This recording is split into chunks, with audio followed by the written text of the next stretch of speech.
How's it going, everybody? I hope you're having a glorious day. Today we're going to be taking a look at how you can pretty much get 39,000 capital peak points from attacking 6 different bases. So let's jump right in and take a look at all of the bases I hit and what I am using. Pretty much every single attack is going to be a cleanup attack, and they are going to be on bases that are valued between 6 and 7,000 points.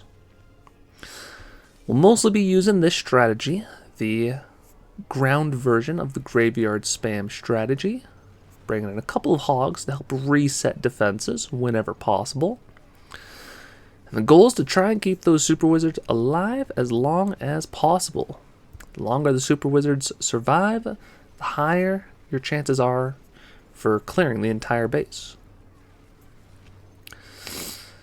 Also helps if you have a second account. You can sort of prepare the base ahead of time, and otherwise you can help clean up a clanmate's attack depending on how good or bad it went. But mostly you're looking for bases that have between 6 and 7,000. Next up, we're taking a look at a Builder's Workshop cleanup. Not quite 6,000, but close enough, and I'm assuming a lot of troops are going to survive because we have my favorite approach, which is creating the two-side attack. Half the troops on one side, half the troops on the other. Excuse me. If you're able to attack that way, then this ground strategy is very, very powerful. As far as the graveyards, you're pretty much just using them on the high value splash targeting defenses. Next up, don't often hit a capital peak for points, but this one has 7,000 points available, and the last attack just barely could not take down these 3 very, very high point value defenses. He's trying to do a wizard bomb, went kind of sideways, so now we clean up with some packs of archers. Once the archers take out the defenses, then it's just a matter of cleaning up the base with balloons. 1 pack of rocket balloons per defense. Trying to spread them out as best as we can. Now it's nothing left but the cleanup. A lot of base to clean up, so it's good that we had multiple packs of balloons still alive. Because as you can see, we are starting to run out of time.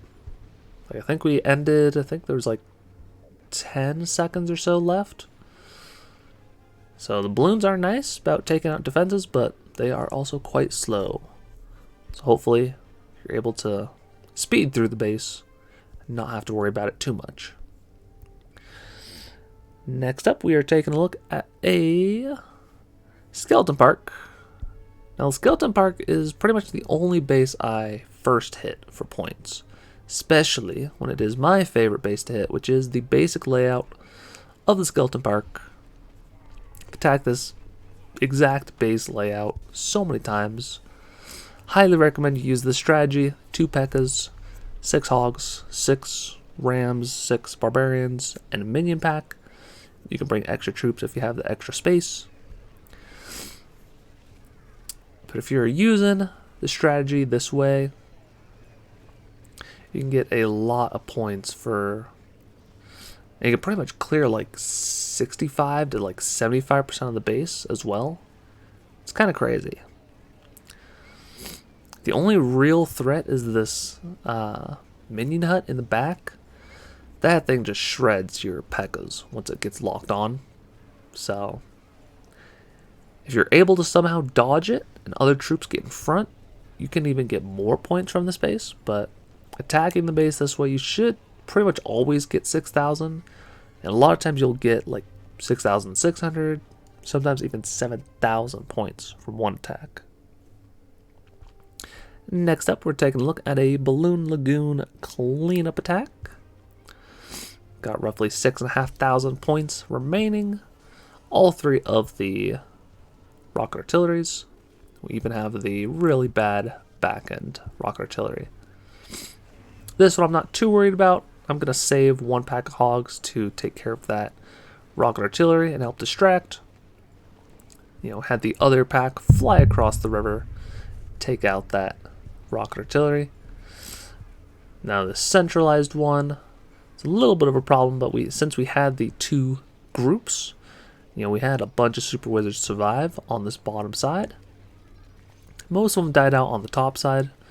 And we have 1 in the core, and I think we have, 2 up top, so we lost 3 or 4. So now it's just a matter of distracting for this rocket artillery. And we have a bunch of skeletons, we have a bunch of packs. You know, once your troops are all in a line, or they start to split up, the rocket artilleries aren't really that much of an issue.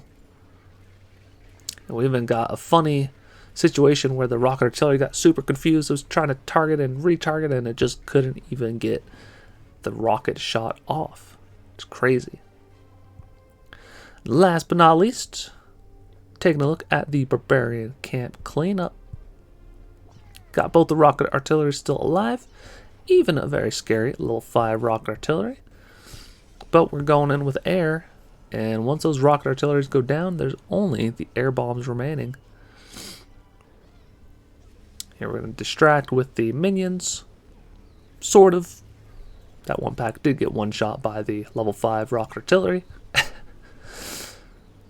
But we're really just trying to focus on spreading out the balloons as much as we can. Trying to get as close to this back-end air bombs as possible. And then making sure we have a couple of packs left over in case there are some defenses that we were not able to take out. You know, the last one to go down is the air defense. And holy smokes, wouldn't you know, did not quite get there. Lucky enough for us, we do have about 20 or so skeletons. And the air defense, while it does 1-shot the skeletons, it has to wait for that hit to actually land on the air targeting unit. And then it can shoot and retarget again. So we did just barely have enough to take out this base. Those level 5 rocket artilleries, man, super scary. They do a lot of damage to everything. Unless your troops are level 5, then they will survive with a little bit of health. So hopefully this video is helpful. Those are the bases I attacked. Hopefully you can replicate those attacks and get some bases, and at least hit some bases over 6,000 points to help boost your score. If you liked the video, I encourage you to like and subscribe. Helps me out a bunch. And there's a couple more videos on the screen if you want to keep on watching. Until next time, take care.